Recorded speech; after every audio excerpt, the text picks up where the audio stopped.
100 नाही, 200 नाही, 300 नाही, तर ब्रह्मपुरी मतदारसंघात तब्बल 3493 हो 3493 घरकुलांसाठी मंजुरी खेचून आणण्यासाठी विरोधी पक्षनेते आमदार विजय वडेट्टीवार यांना पुरवणी अर्थसंकल्पात यश आलं आहे।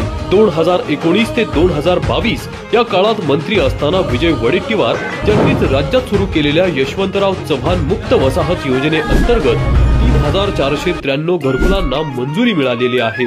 महाविकास आघाडी सरकार असताना विमुक्त जाती व भटक्या जमाती समाजाला विकासाच्या मुख्य प्रवाहात आणण्याकरिता विजय वडेट्टीवार यांनी यशवंतराव चव्हाण मुक्त वसाहत योजना कार्यान्वित केली होती। हे विशेष, या योजनेतून राज्यातील लाखो लाभार्थ्यांना त्यांनी हक्काचे घर मिळवून दिले आहे।